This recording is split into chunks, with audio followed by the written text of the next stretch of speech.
السلام علیکم دوستوں، آج کے واقعے کے بارے میں ہم آپ کو بتائیں گے کہ مکی نے اوباما کے ناک میں دم کر دیا۔ 23 جون 2010 کو وائٹ ہاؤس میں امریکی صدر اوباما تقریر میں مصروف تھے۔ اتنے میں ایک عجیب و حلقت مکی آئی اور صدر کے ناک میں دم کر کے رکھ دیا۔ مکی کی اس شرارت سے صدر صاحب بے حد پریشان ہوئے اور کئی مرتبہ مکی کو بھگانے کی کوشش کی لیکن ناکامی ہوئی، بلکہ یہ کہ مکی کبھی صدر صاحب کے منہ پر زخم کرنے اور کبھی ناک کے سوراخ میں گھسنے کی کوشش کرتی۔ بالآخر صدر نے تقریر روکی اور ٹھیک نشانہ لگا کر مکی کو ہلاک کر دیا اور کہا کہ ایک دشمن سے نجات مل گئی۔ جنگ کراچی 25 جون 2010 کے مطابق مکی کی ہلاکت پر حقوق جانور کی تنظیموں نے اظہار افسوس کیا اور صدر صاحب کو بے حد تنقید کا نشانہ بنایا کہ انہوں نے بلا جرم مکی کو کیوں ہلاک کیا۔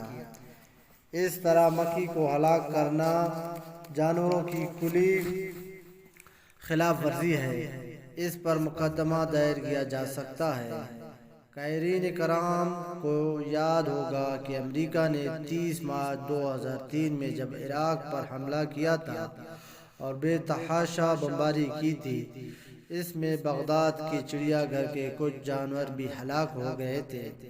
جب یہ خبر منظر عام پر آئی تو اس پر حقوق جانور کی تنظیموں نے اس کا سخت نوٹس لیا اور امریکی انتظامیہ نے معذرت کرتے ہوئے کہا تھا کہ آئندہ احتیاط کی جائے گی۔ اس خبر سے اندازہ لگایا جائے کہ مکی اور جانور کی جانوں کی جو قدر ہے، مسلمانوں کی جانوں کی اتنی قدر بھی ان کے دلوں میں نہیں ہے۔ اس لیے پوری دنیا میں چن چن کر مسلمانوں کو قتل کیا جا رہا ہے اور اس کو کار خیر سمجھا جا رہا ہے۔